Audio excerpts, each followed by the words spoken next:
भारत की राजनीति में मौसम वैज्ञानिक के नाम से भी पहचाने जाने वाले रामविलास पासवान ने दुनिया को अलविदा कह दिया।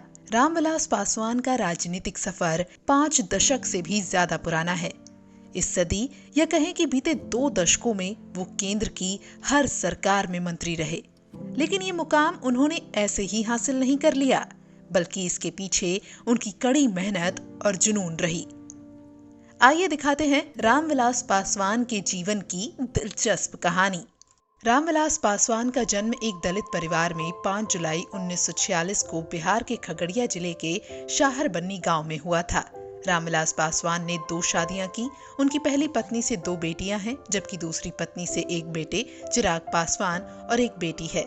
साल 1969 में रामविलास पासवान का चयन डीएसपी पद के लिए हो गया था, लेकिन उनकी किस्मत में राजनीति लिखी थी। रामविलास पासवान का राजनीतिक सफर साल 1969 में शुरू हुआ था।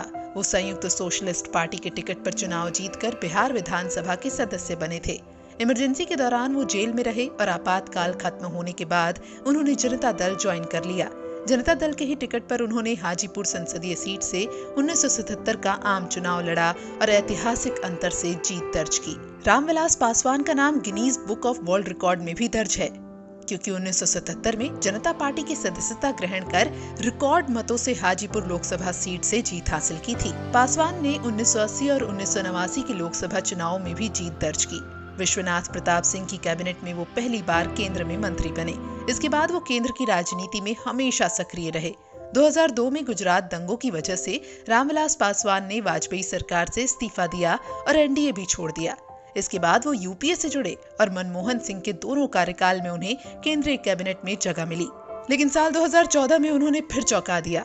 राजनीतिक हवा भाप गए और यूपीए छोड़कर फिर से एनडीए का दामन थाम लिया। 2014 और फिर 2019 में बनी नरेंद्र मोदी की दोनों सरकारों में वो केंद्रीय मंत्रिमंडल में शामिल रहे। वो कभी बीजेपी तो कभी कांग्रेस, कभी आरजेडी तो कभी जेडीयू के साथ कई गठबंधनों में रहे और केंद्र सरकार में मंत्री बने रहे। उन्होंने अलग अलग सरकारों में रेल से लेकर दूरसंचार और कोयला मंत्री तक की जिम्मेदारी संभाली। शायद यही वजह थी कि उन्हें भारतीय राजनीति का मौसम वैज्ञानिक कहा जाने लगा, क्योंकि केंद्र में किसी की भी सरकार बने वो मंत्री जरूर बन जाते थे।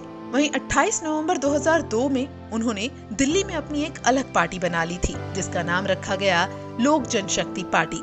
ये पार्टी बिहार से ज्यादा केंद्र में ही सत्ता में रही है, जिसे आगे बढ़ाने की जिम्मेदारी अब उनके बेटे चिराग पासवान के कंधों पर है।